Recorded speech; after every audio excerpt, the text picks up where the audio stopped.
Hi guys, welcome back to my channel. My name is Ashley-Nicole. Thank you for clicking on this video and joining me today. I will be talking about all the movies I watched in February.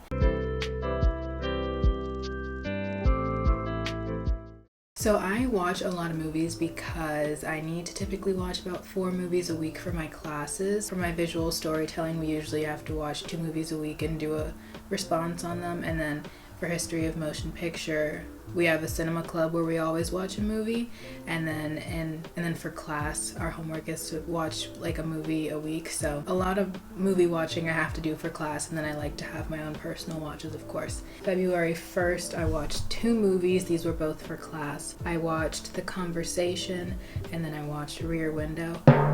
My letterboxd is Cool Story Nick if you want to follow me, and put yours down below. The Conversation and Rear Window. The Conversation I didn't really like that much. Rear Window, Alfred Hitchcock movie. I thought the set design was cool. Also, not much goes on, but I think the whole concept of like a movie just taking place from a man looking out the window the whole movie and seeing all the little lives that happen across the street was cool and interesting to see. So I gave that one 4 stars. Next, I had to watch Psycho by Hitchcock, and this was my first time watching this movie. Everyone always talks about the shower scene and how, it was, but I'd never seen all of it before, so this was my first time watching it, and I really liked it. I wasn't expecting that, and I didn't know that was kind of like where Bates Motel comes from. I've never watched that show either, but I thought it was cool to learn about like where the show came from and how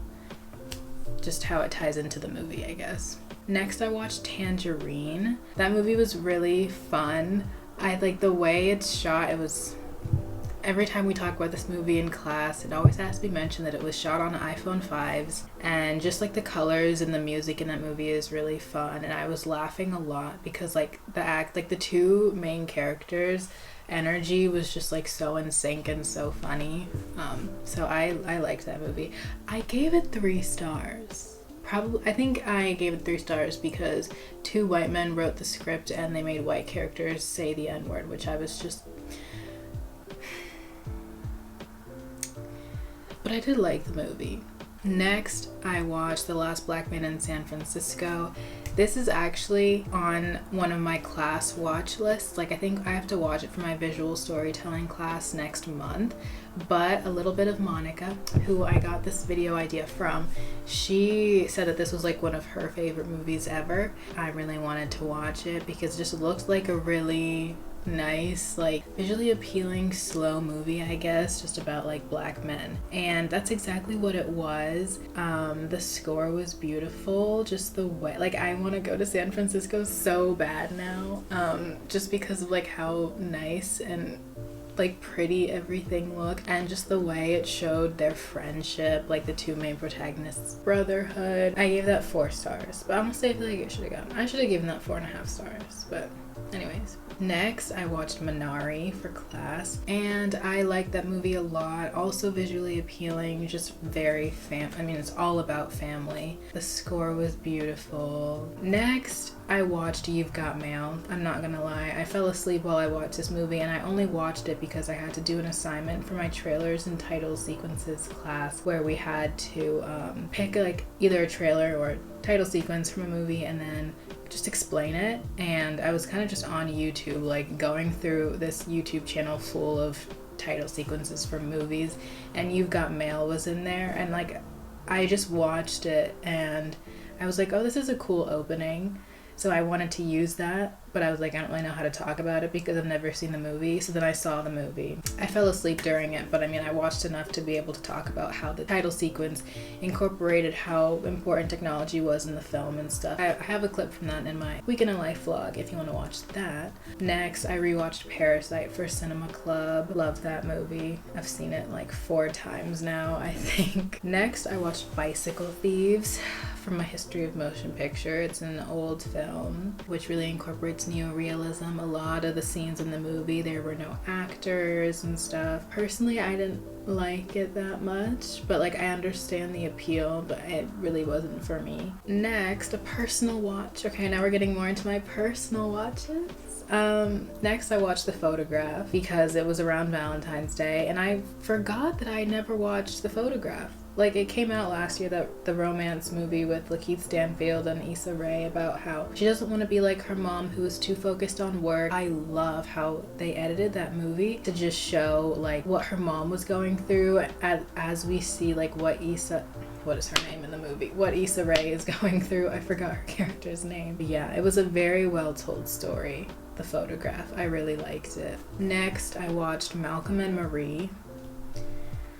I gave it 2 stars. I think originally I gave it like 3.5, and then every time I'd log into my Letterboxd to like rate another movie, I was like, okay, but if I rated Malcolm and Marie 3.5 and I'm rating this, like, this doesn't make sense. So the rating just kept getting lower and lower, and now we're at 2 stars. Who knows, it might go down to 1 sometime. I went on a little Marvel spin because I watched WandaVision. Like, at the time, I think there were 6 episodes of WandaVision out. I was on my period. I watched them just back to back to back to back. I love that show. There's a new episode today and I need to watch. And then after that, I was just so curious to go back and watch the first Avengers movie where Wanda's first introduced, which is Age of Ultron. So I went back and I watched Age of Ultron, and then I watched Captain America Civil War. I hate Captain America. And then I watched Doctor Strange. Doctor Strange is kind of a boring one for me. Like, I love the concept and stuff. Maybe I was just too tired. I don't know what it is about Doctor Strange, but I am excited for the next one because apparently, what is it? Multiverse of Madness, and it's rumored that Scarlet Witch is supposed to be like at least one of the bad people, so that'll be really cool.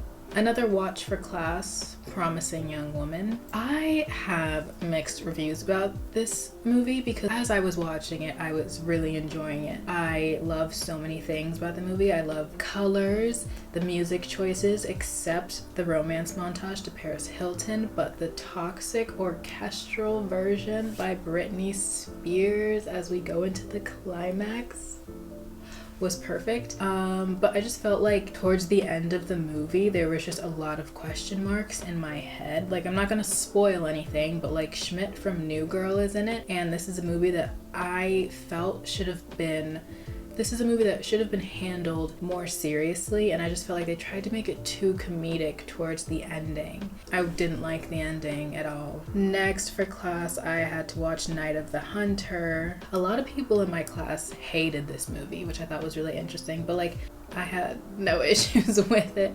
I don't know if it deserved 5 stars. I don't know why I did that. Wendy and Lucy, I had to watch for Cinema Club, directed by Kelly Reichardt. It's just a movie about a girl and her dog, but it was a nice film, and it was sad, and I liked it. I gave it 3 stars. Ooh, at the end of this video, I should talk about what my favorite watch of February was. This is a strong contender, my next movie. I watched Weathering with You.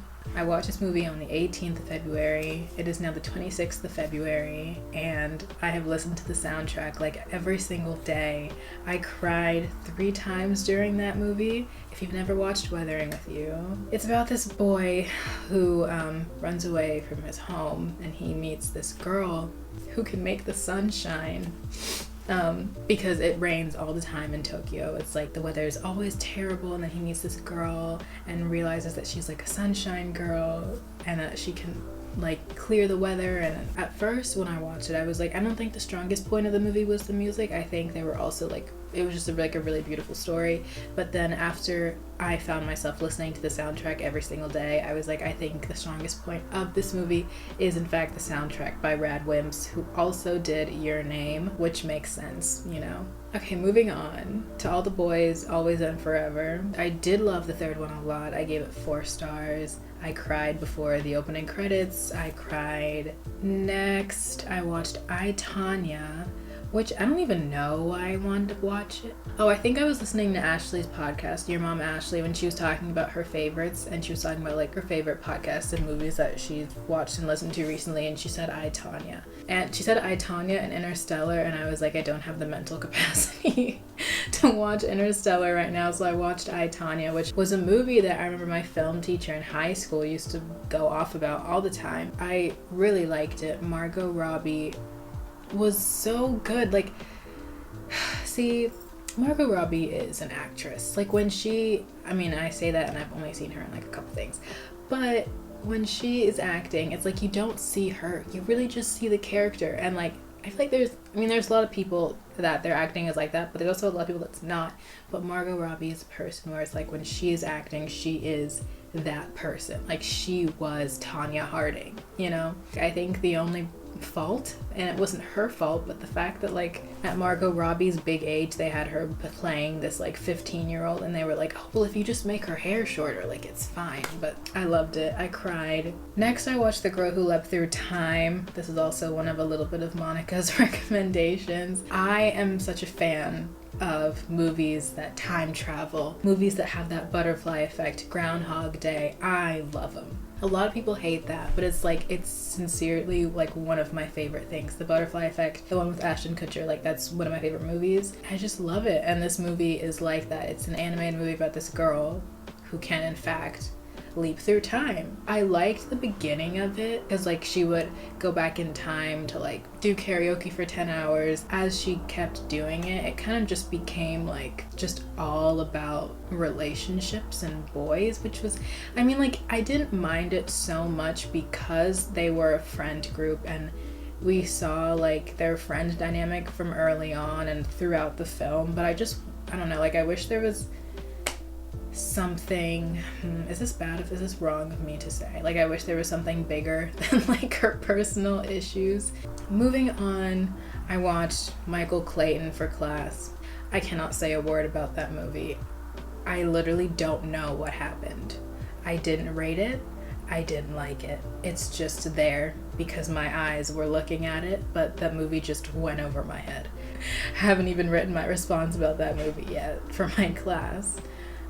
Anyways, the last movie that I have logged in for February was The Farewell, directed by Lulu Wang, starring Awkwafina, who has not been my favorite, but she did okay. A lot of people, like we watched this for Cinema Club and we always have a discussion afterwards, and a lot of people were saying like, oh my god, she blew me away with this role. I felt it. Oh my god, that was the best I've ever seen Awkwafina. She wasn't gripping me the way she was gripping others. So The Farewell is about Awkwafina's grandmother who has cancer. Her family chooses not to tell her because it's like Chinese tradition that you don't tell like the elderly when I guess they're like that chronically sick, because they have the saying that the fear will kill them faster than the cancer will. I don't know what I'm trying to say. I liked it. I gave it 4 stars. I liked it.